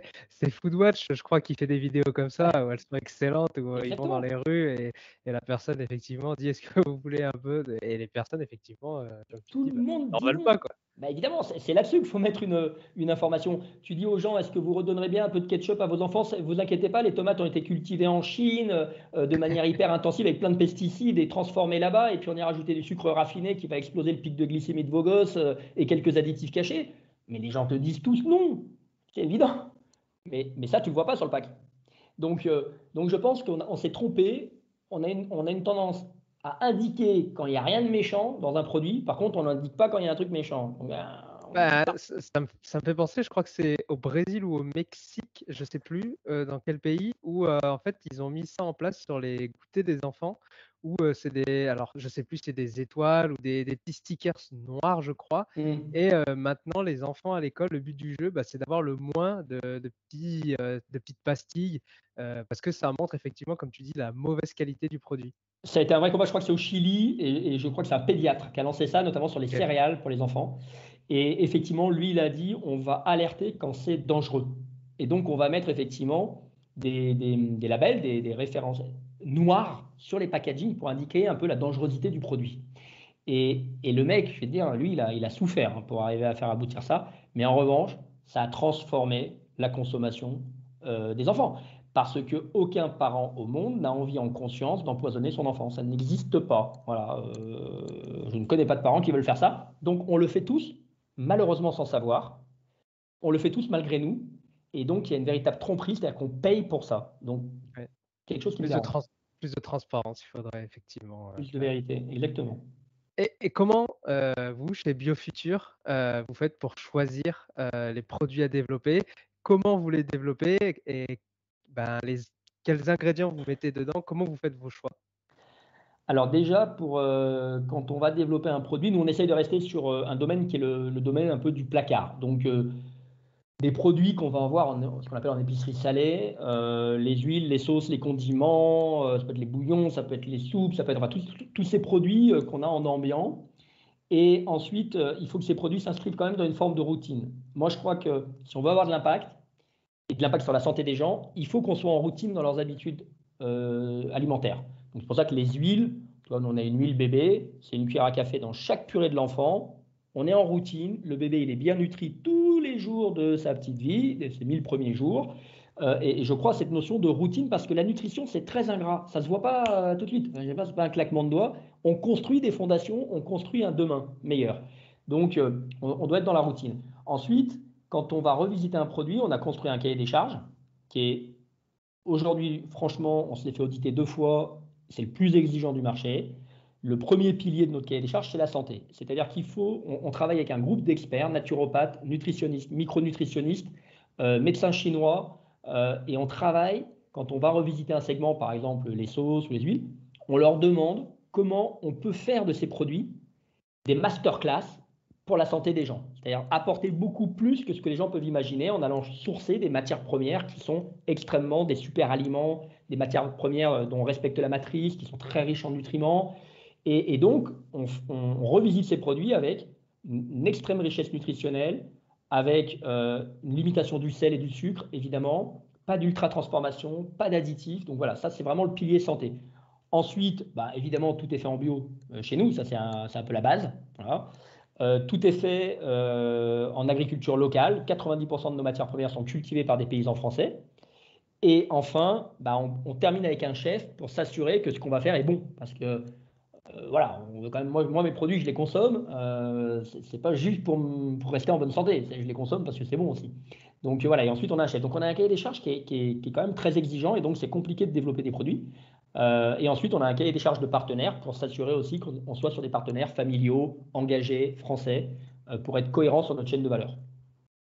Super, c'est vraiment très complet. Et comment vous assurez la qualité et la traçabilité de toutes ces matières premières et de ces produits? Alors déjà, bah, on contractualise avec nos partenaires, on contractualise les productions donc, sur nos produits, on les engage sur notre cahier des charges, on les audite chaque année pour voir effectivement s'ils sont toujours à jour de leur niveau de certification en termes de process HACCP, en termes de labellisation, certification bio, etc. On leur demande évidemment des analyses aléatoires sur nos produits et sur les matières premières qui rentrent sur les produits. Et puis nous, on conduit également des analyses de manière aléatoire sur nos produits, de façon à s'assurer. Bah, tu vois, par exemple, nous, dans les produits, sur nos analyses aléatoires, on va assez loin, mais on va regarder la présence éventuellement de métaux lourds, la présence évidemment de pesticides, la présence d'hydrocarbures polycycliques, la présence de dioxines, de PCB-dioxines. Donc voilà, on trace pas mal de trucs pour s'assurer qu'il n'y ait pas de bug. C'est vous qui refaites les analyses ou vous faites confiance à vos Non, fournisseurs? non, on refait en aléatoire des analyses. Donc, on va prendre une fois par an un produit ou 2 fois sur certains produits en fonction de j'ai envie de dire que son exposition au risque. Il y a des produits qui peuvent être un peu plus compliqués en termes de maître d'œuvre. Donc, du coup, on fait nos analyses en plus de celles qu'on demande à nos sous-traitants et de façon à s'assurer qu'on soit OK, quoi. Et c'est vrai que, écoute, ça fait 10 ans. On n'est jamais. Alors, une fois, notre protocole analytique nous a permis d'identifier un tout petit incident sur un produit à 50 ça et on a fait tout de suite un petit rappel produit. Mais sinon, on n'a jamais eu le moindre incident qualité. Donc, on est assez fiers de ça parce que nous, on travaille on travaille des produits vivants, quoi. Donc, il faut assurer la sécurité et la qualité. Et au niveau des matières premières, au niveau de l'origine des matières premières, parce qu'on sait aujourd'hui que ce qui a le plus d'impact, enfin on sait, ceux qui savent, que le plus gros impact qu'il y a quand on crée un produit, eh ben, c'est forcément à partir de l'agriculture. Donc d'où est-ce qu'on source l'ingrédient? Est-ce que vous faites attention à l'origine des matières premières? Est-ce que vous restez en France, en Europe? Est-ce que vous allez chercher quand même à l'étranger? Alors, nous, on est complètement transparent. Si tu vas sur notre site internet, sur chaque matière première, il y a l'origine. En moyenne, alors on a dans notre cahier des charges, clairement, la priorité, c'est l'agriculture française. Et aujourd'hui, près de 90% de nos matières premières sont d'origine française. Donc, on a un niveau de sourcing en local qui est extrêmement élevé. Alors, les 10% qui restent, ça va être soit des épices, qu'on n'a pas en France, évidemment. Ça va être éventuellement de l'huile d'olive qui vient d'Espagne, parce qu'en France, l'huile d'olive bio, vierge extra, elle est complètement hors de prix, on n'en trouve pas assez, donc elle vient d'Espagne. Et sinon, tout le reste, effectivement, c'est de la matière première agricole française. C'est vraiment un travail qui est compliqué parce que ça nécessite d'anticiper les besoins d'une année sur l'autre. Donc parfois on est en rupture, voilà, ça arrive. Mais ça nécessite effectivement une grosse anticipation pour donner de la visibilité également aux agriculteurs en termes de volume. Je vais parler un petit peu de, donc là, je suis sur le site internet, hein, donc je regarde les huiles. Je sais que pas mal de personnes ont peur un peu des matières grasses et tout ça. Il faut pas en prendre. Est-ce que tu peux, ouais, nous parler de ça un petit peu? Parce que forcément, on sait aujourd'hui, c'est ce qui gère un peu l'inflammation. Le gras, c'est bon, mais le bon gras, est-ce que tu peux nous en parler? Ouais, alors, il y a deux distinguos. Il y a le premier, alors moi déjà, les gens qui décident de bannir le gras de leur alimentation, je leur dis gagnez du temps, prenez un flingue. Voilà, c'est plus simple. Pourquoi? Parce que toutes nos cellules, c'est-à-dire que quand on démarre notre vie, on est une seule cellule qui se subdivise en 10 000 milliards de cellules. Toutes nos cellules sont protégées par une membrane. Cette membrane, c'est du gras. Donc, il n'y a pas de débat, on a du gras partout autour de nos cellules. Et donc, évidemment, c'est ces cellules qui construisent nos organes. Donc, le cerveau est un organe très adipeux, donc qui a besoin de matière grasse, qui est de l'énergie et du micronutriment pour lui. Le cardio, les photorécepteurs rétiniens sont composés d'acides gras essentiels. Donc, du gras, on en a partout pour composer nos organes et pour protéger nos cellules, pour déterminer la flexibilité, la souplesse de nos cellules, pour protéger leur réaction inflammatoire, leur réaction anti-inflammatoire, pour déterminer effectivement leur vitalité. Donc, bannir le gras, encore une fois, c'est prenez un flingue ou arrêtez de boire de l'eau ou arrêtez de respirer. C'est pareil. En revanche, là où je te rejoins complètement, c'est qu'effectivement, il faut distinguer le bon gras du mauvais gras. C'est fondamental. Et ça, c'est effectivement, si on veut que nos cellules soient en pleine forme, il faut leur fournir une membrane lipidique qui soit de qualité. Et un gras de qualité, c'est quoi? Petit 1, c'est un gras qui n'est pas raffiné chimiquement, qui n'est pas ultra transformé. Donc là, je le dis très clairement, toutes les huiles en bouteille plastique qu'on trouve en grande distribution sont des huiles ultra transformées, raffinées chimiquement à l'hexane, à l'acide phosphorique, à l'acide sulfurique, absolument tout. Tournesol, colza, mélange, etc. C'est très bon pour les voitures, c'est pas fait pour le corps humain. Est-ce que tu peux juste expliquer? Alors, je sais qu'on en a parlé dans l'épisode avec Christophe Broussier de comment on faisait, mais est-ce que tu peux expliquer le premier raffinage et puis ensuite celui avec l'hexane? C'est quoi la différence? Pourquoi c'est mauvais? Écoute, je vais te prendre un comparatif entre quand nous, par exemple, on utilise une huile de colza vierge bio versus une huile de colza raffinée chimiquement. Alors, c'est jamais indiqué raffinée chimiquement, il y a juste écrit huile de colza. Quand tu prends une huile, on va commencer par l'huile vierge bio, tu prends une graine, déjà, elle n'a pas été traitée dans un champ sans pesticides. Donc, tu prends une graine, tu l'écrases, tu obtiens un pur jus de la graine. Donc, on va extraire les matières grasses qui sont dans la graine de colza, tu obtiens un pur jus, tu vas le filtrer avec des grilles ou des buvards, tu vas le filtrer et tu vas l'embouteiller. Donc là, tu as un produit qui est au plus près de la nature, qui est hyper vivant, qui a tout son potentiel nutritif, qui a tous ses acides gras qui sont intacts, ça n'a pas été chauffé, etc. etc. Ça, c'est la version vierge bio. Ensuite, tu as la version huile de colza raffinée chimiquement. Tu prends une graine qui, généralement, vient d'un champ, crois-moi, qui a été assez intensif. Ensuite, cette graine, tu l'écrases. Tu obtiens donc, voilà, alors déjà, tu la chauffes. Tu la chauffes pourquoi? Parce que tu vas liquéfier les matières grasses qui sont dans la graine. Donc, comme tu vas les liquéfier, tu vas améliorer le rendement. Donc, tu écrases ta graine, tu vas extraire une première huile, et là, tu vas avoir une pâte. Dans cette pâte, qu'on appelle des tourteaux, il reste de la matière grasse. Donc, qu'est-ce que tu vas faire? Tu vas mettre de l'hexane dans cette pâte, qui est un solvant, qui va te permettre d'extraire la matière grasse qui reste. Tu la mélanges à la première huile, et là, tu obtiens un produit qui n'est pas consommable, évidemment, qui est impropre à la consommation. Donc, pour le rendre propre à la consommation, il faut le nettoyer. Et pour le nettoyer, tu le raffines avec un passage à l'acide phosphorique, un passage à l'acide sulfurique. Ensuite, tu le montes à 240 degrés pour retirer le goût. Ensuite, tu le passes au terre de chaux ou à la silice pour retirer la couleur. Et ensuite, tu l'embouteilles dans une bouteille plastique, puisque l'huile est déjà morte. Donc, elle ne risque plus rien. Et effectivement, là, tu as des produits qui n'ont plus de goût, plus d'odeur, qui ont été dénaturés, qui sont donc des huiles ultra transformées. Et donc, l'hexane et tout ça, on est d'accord, c'est ce qu'on appelle les auxiliaires. Et ça, ce n'est pas indiqué sur le paquet, sur la bouteille, sur la boîte, etc. Ça fait partie de ce qu'on appelle les auxiliaires technologiques, et au même titre que ce qu'on appelle les carry-overs, c'est-à-dire un certain nombre d'additifs, tu n'es pas obligé de le préciser sur l'emballage. Exactement. C'est un vrai problème. C'est important de le souligner parce que sur les huiles, c'est le cas. Et il y a d'autres produits, par exemple le sel. Si tu achètes du sel La Baleine, tu verras sur l'emballage du sel qu'il y a écrit sel, mais aussi anti-agglomérant. Généralement, tu as 2 anti-agglomérants chimiques. Maintenant, si tu achètes on va rester sur le ketchup, si tu achètes un ketchup sur lequel il y a écrit sel, eh ben, dans ce sel, il y a encore ces 2 agglomérants chimiques, mais on n'est plus obligé de l'indiquer. Donc on les mange, mais on ne le sait pas. C'est même pas sur la liste des ingrédients. Voilà, alors nous, on achète des sels qui sont des sels sans anti-agglomérants. Voilà, pour justement garantir un zéro additif. Mais c'est vraiment, effectivement, des choses un peu absurdes. C'est-à-dire que les gens mangent des choses, ils ne savent pas comment ça a été fait, avec quels intrants chimiques ou avec quel additif caché. Bon, voilà, c'est un vrai problème. Donc voilà, pour te répondre sur la matière grasse, en tout cas, oui, le gras, il en faut. Et ensuite, le gras, la deuxième règle, c'est du gras de qualité. Donc, pas de graisse ultra transformée. Limiter les graisses trop saturées comme voilà, le palme, la coco, tous ces produits qui sont quand même délétères pour la santé. Donc, il faut les limiter, il faut en consommer. Il n'y a pas de problème. Il ne faut pas en abuser. Et le troisième critère, ben, c'est évidemment de prendre un gras, il y en a deux autres, qui soient bio et diversifier les matières grasses. Ça, c'est vraiment une clé absolue. Bon, tu ne mangerais pas de la courgette toute l'année, seulement comme légume. Bah, ne consomme pas que de l'huile d'olive toute l'année parce que c'est plein de carences. Voilà. Dans l'huile d'olive, il n'y a pas d'oméga 3, il n'y a pas d'oméga 6 qui sont des acides gras essentiels, il y a très peu de vitamine E, donc c'est une huile incomplète. Donc il faut évidemment varier les huiles.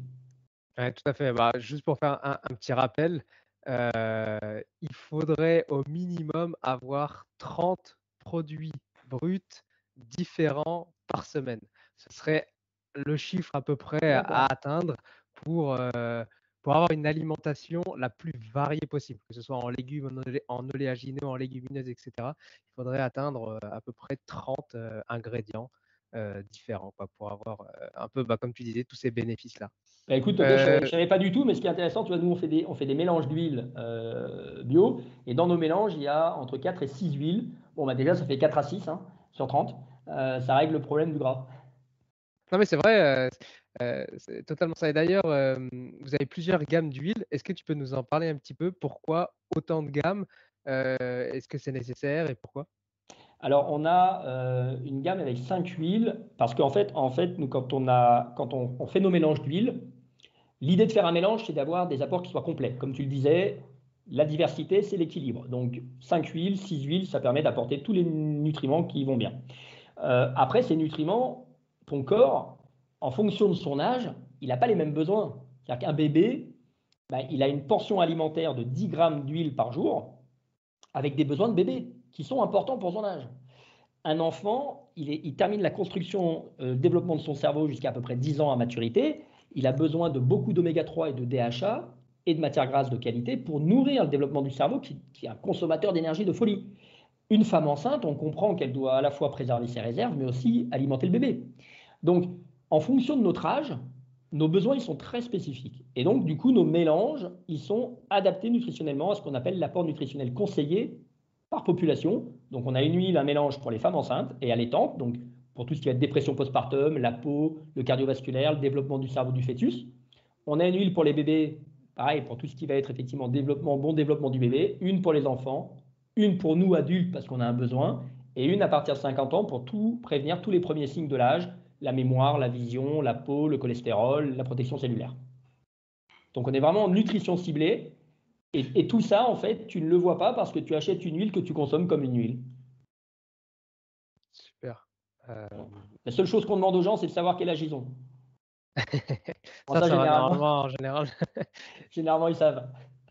Et quelles pratiques vous avez mis en place avec BioFuture et vos produits pour réduire les déchets des produits que vous créez? Alors, nous, on a fait des choix d'emballage. Déjà, on n'a pas de suremballage à part le carton dans lequel on envoie au magasin X bouteilles, mais on n'a pas de suremballage et on a des bouteilles, on a des produits qui sont à 99% en verre. Voilà.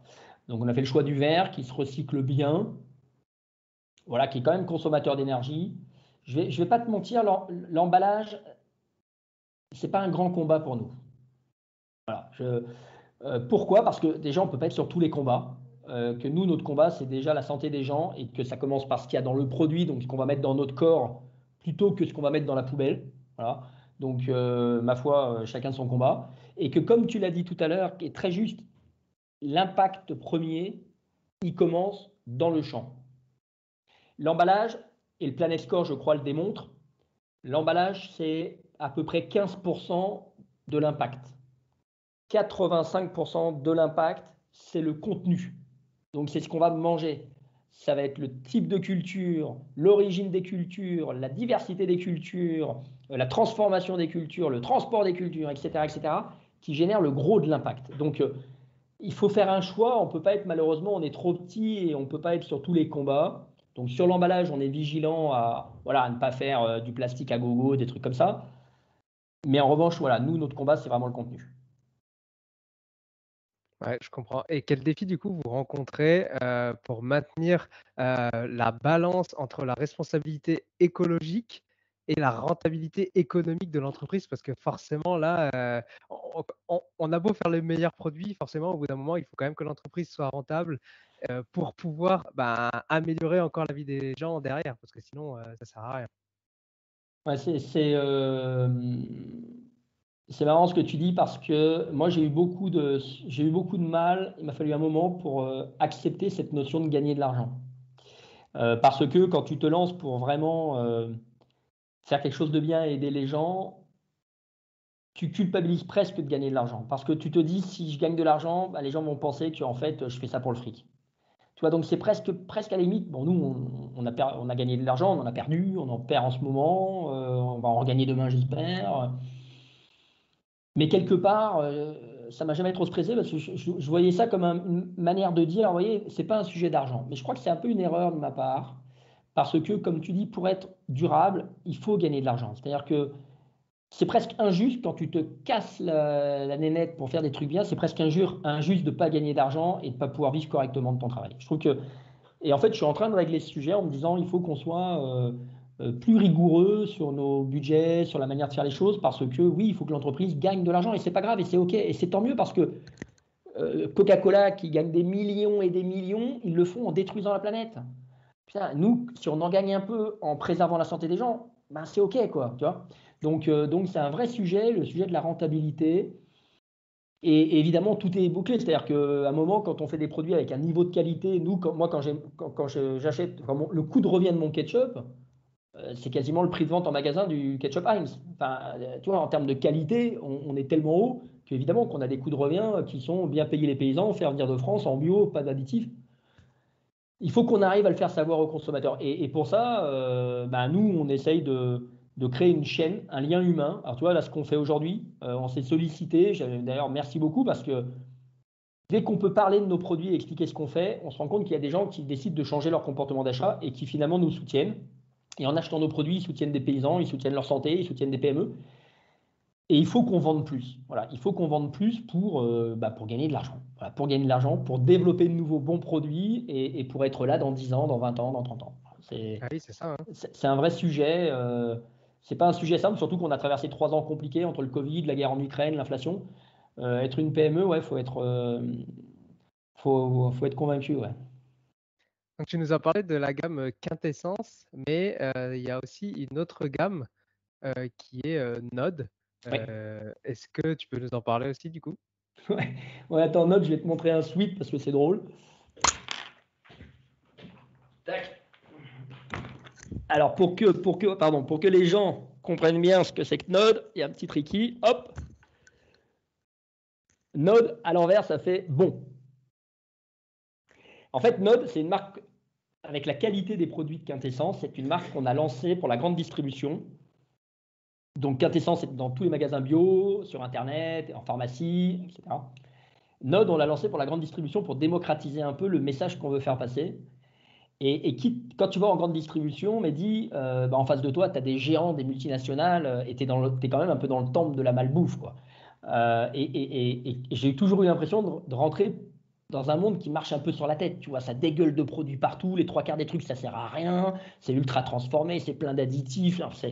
Limite, ça me fout le bourdon, quoi. Et je me suis dit, en fait, dans un monde qui marche un peu sur la tête, le meilleur moyen de se remettre dans le bon sens, c'est nous de nous mettre à l'envers. Donc c'est pour ça qu'on a écrit la marque à l'envers, de façon à dire aux gens, remettons-nous dans le bon sens. Et on fait les mêmes produits qu'avec Quintessence, donc zéro additif, nutritionnellement au top, agriculture française, bio, etc. Et cette marque, on l'a lancée il y a 1 an et demi, donc elle est rentrée chez Carrefour, elle est rentrée chez Monoprix, sur Chronodrive, dans un certain nombre de Leclerc en région parisienne et en Alsace. Et donc on est en train de la déployer. C'est pas évident, parce que là on a en face de nous, il y a du très très lourd. Mais c'est une marque qui me fait marrer, en fait. C'est une marque qui me fait marrer parce que c'est un vrai clin d'œil pour inviter les gens à se reprendre en main en termes de santé et à venir un peu changer la donne avec nous. Ouais. Pour comprendre, du coup, c'est les mêmes produits, mais qui sont du coup en grande distribution. Alors, est-ce que tu peux expliquer pourquoi ce choix-là? Pourquoi faire les mêmes produits, mais avec un branding, une marque, un logo différent, une marque différente? Pourquoi juste ne pas prendre Quintessence et la mettre dans les supermarchés, les grands supermarchés?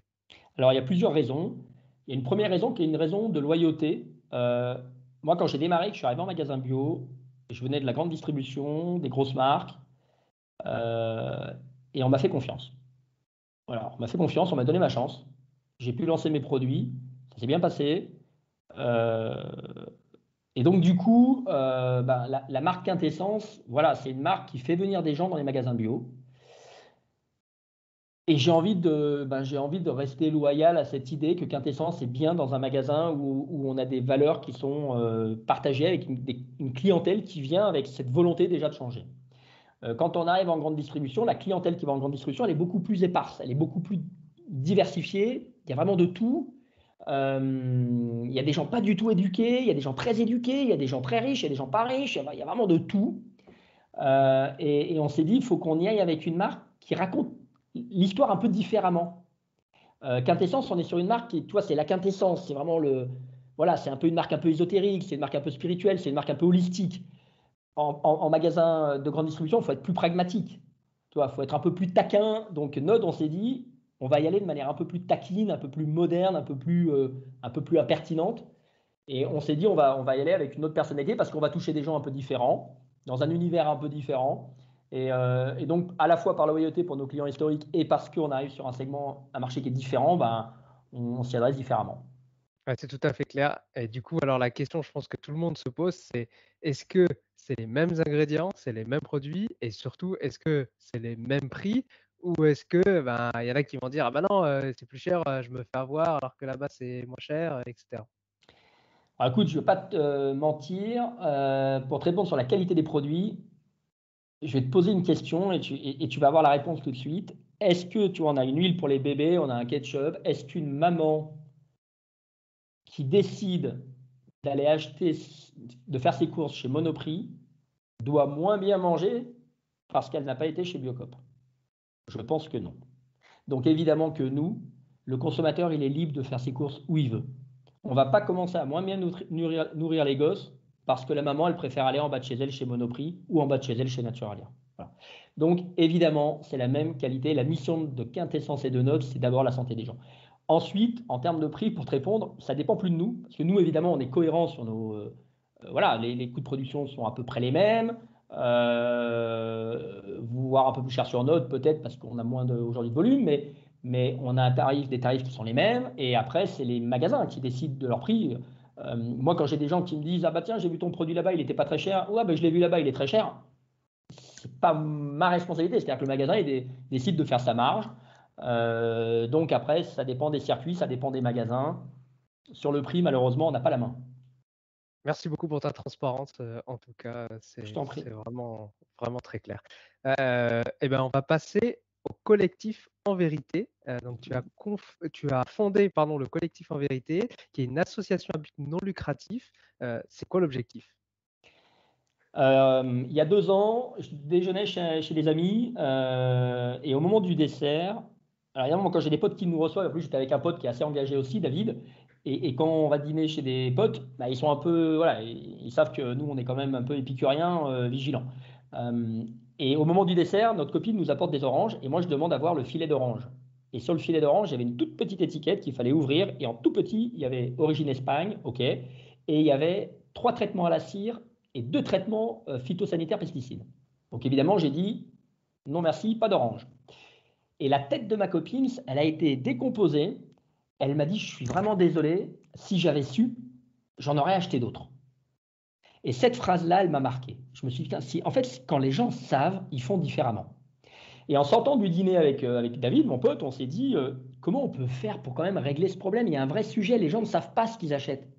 Ils n'achètent pas en connaissance de cause, c'est incroyable. Et on s'est dit, on est trop petits, nous, pour le faire chacun dans notre coin. Et c'est pas normal que ce soit à chaque fois les associations comme Foodwatch, UFC Que Choisir ou les politiques qui gèrent ces sujets de la transparence alimentaire. Ça devrait être nous, en tant que marque alimentaire, parce que c'est nous qui prenons l'argent des gens.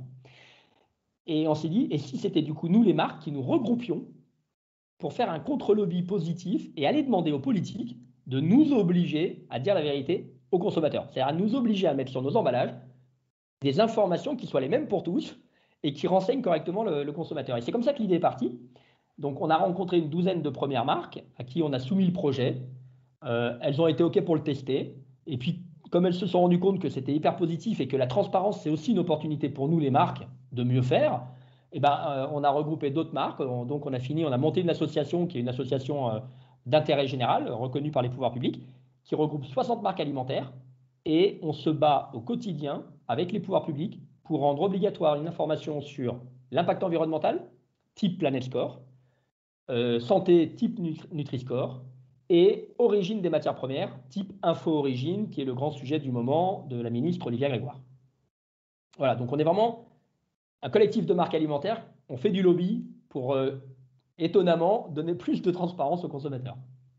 Et donc, c'est quoi les actions que vous allez mettre en place, enfin les prochaines actions que vous allez mettre en place pour aider le consommateur? Alors, on en a monté pas mal déjà sur l'impact environnemental. On travaille avec l'ADEME le ministère de la Transition sur le sujet Planet Score, EcoScore, etc.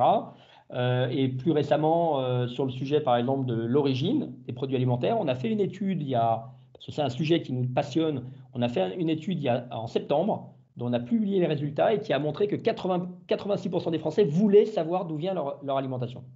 Et que quand tu leur donnes cette information de manière homogène, par exemple, tu prends 3 ketchup et tu indiques sur les 3 ketchup l'origine des matières premières, et ben comme par hasard, le ketchup le plus vertueux, le plus français, entre guillemets, bah, ses parts de marché augmentent. Les gens en achètent davantage. Indépendamment du prix? Alors, on l'a testé, c'est une excellente remarque. On l'a testé d'abord, on a montré juste les packaging des produits comme ils sont en magasin, en disant voilà, lequel vous achèteriez. Voilà. Donc là, il y a une dispersion des votes. Ensuite, on a montré les mêmes produits avec le prix. Donc là, il y a plutôt une dispersion des votes qui va un peu en faveur des marques distributeurs qui sont un peu moins chères. Donc ça bouge un petit peu en leur faveur. Et ensuite, on a rajouté le logo Info Origine avec l'origine des matières premières. Et ben, le ketchup Origine France à 90%, et ben, ses ventes font x10. Donc en fait, on se rend compte que, alors x10 en partant de pas beaucoup, il était à 1%, donc, mais bon, malgré tout x10. Donc on se rend compte qu'il y a une part de la population qui se dit, ben, j'ai les moyens où je veux, ben, je peux, ça y est, je le fais. Donc cette information, elle est fondamentale. Et là où on a eu, j'ai envie de dire, un coup de chance, on a publié ces résultats, on a rédigé un projet de proposition de loi qu'on a envoyé aux députés en décembre, et en janvier, les paysans sont descendus dans la rue en disant on en a ras-le-bol, on crève de notre boulot. Et ça a été pour nous une opportunité incroyable parce que qu'est-ce qui s'est passé? Les politiques se sont emparés de ce sujet en disant un des moyens d'aider les paysans, c'est déjà de dire aux Français d'où vient l'alimentation. Et notre projet est devenu un projet un peu pilote, identifié par les pouvoirs publics. Et du coup, très concrètement, on a fait partie de la table ronde organisée par la ministre Olivia Grégoire sur le sujet du logo Info Origine, parce qu'elle souhaite développer un logo Origine Info disponible pour les consommateurs pour pouvoir, quels que soient les produits, les comparer. Et donc, on fait partie de ce tour de table avec l'ensemble des industriels. On participe aux négociations, aux discussions pour faire avancer la mise en œuvre d'un logo sur l'origine des produits alimentaires. Donc, très concret. Et le calendrier, a priori, ça devrait être juillet ou probablement la rentrée 2024. Super, bon, en tout cas, très beau projet et j'espère que ça ira loin et que vous allez réussir à réaliser vos objectifs. Tu vois, comme quoi, ne pas manger d'orange parfois. Manger, bah, ça reste quand même un acte merveilleux avec tout ce qu'on a dit, mais aujourd'hui, il y en a beaucoup, enfin moi j'entends beaucoup que j'ai pas le temps, j'ai le travail, j'ai les enfants, j'ai pas le temps. Qu'est-ce que tu pourrais dire à ces personnes-là? Qu'est-ce qu'elles pourraient faire pour, bah, soit prendre plus de temps ou alors, acheter des produits de meilleure qualité, mais ne pas perdre du temps à les préparer? Enfin, qu'est-ce que tu pourrais leur dire? Moi, je crois que c'est encore une fois, tout est question d'envie. Tout est question de valeur, de perception. Crois-moi, la notion du temps. Quand tu rencontres une fille dont tu tombes amoureux, va lui dire que tu n'as pas le temps de la voir. Ça n'existe pas. Mais tu trouves même du temps sur tout. Tu as des ailes qui te poussent. Tu es disponible, tu vas le soir, tu vas le midi, tu vas le matin. Enfin, voilà, tu t'organises des week-ends, tu organises ton agenda. Le temps, on le trouve, ce n'est qu'une question de motivation. Donc, la vraie question, c'est plutôt de se dire comment on redonne aux gens cette envie, cette motivation de cuisiner, de se faire plaisir, d'avoir conscience qu'ils sont en train de se sauver de l'intérieur, de se respecter, de s'aimer. Enfin, se filer de la merde et de la chimie dans son corps, c'est pas s'aimer, c'est ne pas se respecter. Et on le paye. Donc, pour moi, le sujet du temps, c'est un faux, comme le sujet du prix. Ces deux-là, le temps et le prix, c'est des sujets bullshit pour 70% des gens. Il y a des gens qui, évidemment, sont vraiment dans la galère et je respecte et il n'y a pas de problème. Mais il y a une très large majorité des gens, si jamais ils le voulaient, ils le feraient. Donc maintenant, notre boulot à nous, c'est comment on fait en sorte que ces gens-là, ils se rendent compte qu'en mangeant, mais ils vont changer leur vie en fait. Ils vont être mieux dans leur peau et mieux dans ce monde-là. Voilà, c'est ça, je crois vraiment, la question, c'est qu'il faut se remotiver à manger. Oui et puis manger de vrais bons ingrédients. En fait, j'ai l'impression aussi qu'il y a un peu, un mythe qui dit, «Manger sain ou manger mieux, c'est manger un peu insipide et pas se faire plaisir». Non, pas du tout. On peut manger du fromage, mais plutôt que de prendre du fromage sous vide, carré là, industriel, bah, prendre un bon fromage AOP ou je sais pas, enfin, manger de vrais bons ingrédients, quoi. Bah, écoute, complètement. Mais tu as raison. Et franchement, moi, j'en veux un peu à notre industrie sur l'alimentation entre guillemets saine, c'est qu'on utilise des termes hyper chiants. Alimentation responsable, alimentation durable. Non mais sérieux, ça fait chier. Va dire à un gosse d'être responsable. Il va faire une connerie tout de suite. C'est évident, il ne le fera jamais, il va faire l'opposé. Donc, à un moment, je pense qu'il faut sortir du mythe que la malbouffe, c'est cool, pour rentrer dans le mythe et dans le récit positif que la bonne bouffe, ça, c'est vraiment cool. Et crois-moi que tu viens bouffer chez moi, déjà, moi, je te mets du lard dans ma poêle. Le lard, il n'y a pas 70% de flotte dans la poêle. Il est encore là à la fin de la cuisson. Je te fais une volaille fermière bio plein air rôti, mais tu vas te péter le ventre et tu auras mangé, quoi. C'est pas un truc, tu vas mettre l'eau, c'est la volaille, elle va tomber autour. Donc voilà, j'ai envie de dire, manger, c'est un kiff phénoménal. Mais les Français le savent au fond d'eux. On parle tout le temps de bouffe, on est trop content d'aller au marché. Enfin, franchement, c'est magnifique. C'est quoi ta vision, de l'alimentation, pour demain? Alors, ben, elle est la pierre angulaire d'un monde merveilleux et ça passe par une alimentation qui est évidemment au plus près de la nature, de ce que nous donne la nature, c'est-à-dire que ce soit une alimentation qui soit brute, peu transformée et évidemment sans chimie de synthèse. Donc quelque chose de vrai. Moi j'aime cette notion d'authenticité, du produit vrai, voilà, plus local, et donc vraiment qu'on retourne vers une alimentation qui nourrit, qui nous fait du bien, qui nous fait plaisir, plutôt qu'elle nous remplit et nous fasse juste gagner du temps. Comment est-ce que tu restes informé sur, les nouvelles tendances de l'agroalimentaire, sur, bah, même pour, ta propre marque, comment tu peux savoir, quel produit vous allez développer, qui va bien marcher ou pas? Bah écoute, il y a plein de manières de faire de la veille. On est abonné à un certain nombre de. Alors déjà, on regarde aussi. Moi, je m'inspire beaucoup de contenus que je peux voir passer sur les réseaux sociaux, notamment le vôtre, tu vois, où je me dis, tiens, ça me donne des angles de réflexion vachement intéressants, des idées. Je suis abonné à un certain nombre de newsletters type nutrition.fr. Par exemple, la nutrition.fr, qui je trouve, il y a des contenus vachement intéressants. Donc, nous, on est très autour, évidemment, de la santé, la nutrition. On échange beaucoup avec notre comité d'experts et chefs, donc chefs, nutritionnistes, diététiciens, médecins chinois, sur un peu les tendances, sur un peu voilà, les bonnes manières d'approcher le corps de manière holistique. Je vais sur les salons également. Là, tu vois, j'étais à Londres, par exemple, au salon international Food Exposition, parce que je trouve que les Anglais qui n'ont pas de culture culinaire, bah, soit c'est effectivement une approche très ethnique, donc l'Inde, le Sri Lanka, la Thaïlande, l'Italie, la France, etc. Soit c'est une alimentation très fonctionnelle. Donc un produit, un bénéfice. Voilà. Et je trouve que c'est assez intéressant de se dire comment on casse les frontières entre les deux. Mais je fais aussi des salons en France, j'accompagne des entrepreneurs, j'accompagne beaucoup d'entrepreneurs, j'adore. Et je trouve qu'ils sont pleins d'idées, donc ça me nourrit. Donc ouais, non, moi, il y a le collectif En Vérité aussi, qui est une super source d'inspiration. Non, ça c'est pas les idées qui manquent, hein. Super, merci beaucoup. Bah écoute, on arrive tout doucement à la fin de l'épisode. J'ai une dernière question. C'est quoi pour toi ton petit plaisir coupable alimentaire? Ta collation, ton snack favori, ça peut être un plat ou un simple aliment? Alors moi je cuisine beaucoup, mais il y a un produit, tu l'as cité tout à l'heure, qui me rend dingue. Vraiment, faut que je me calme, c'est le fromage. Mais attention, c'est vraiment le fromage. Alors j'ai quelques fromages, il y en a deux, trois, et il y en a deux notamment le Saint-Nectaire fermier bio, c'est une merveille. Et les petits chèvres bien affinés qui commencent à être un petit peu secs. Franchement, je fais du sport pour compenser. Et une façon de le manger? Ah mais ça, je peux le manger, je peux le prendre et croquer dedans sans rien, ou alors sinon je l'associe à un bon petit pain, tu vois, voilà, à la farine complète, qu'à lever, au levain naturel. Voilà, là c'est ça, tu me fais un plateau de fromage. Enfin, je fais ça à ma chérie parfois. Il n'y a rien de plus romantique pour moi.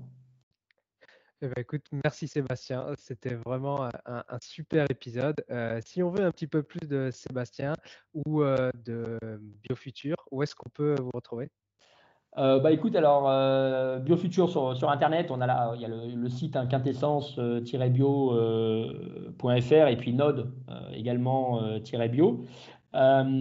Sinon après, bah, dans tous les magasins bio, le mieux c'est de nous soutenir et c'est entre guillemets que chacun prenne soin de soi en consommant nos produits pour nous aider. Donc en magasin bio, chez Monoprix, chez Carrefour, sur Internet, La Fourche, Greenwiz.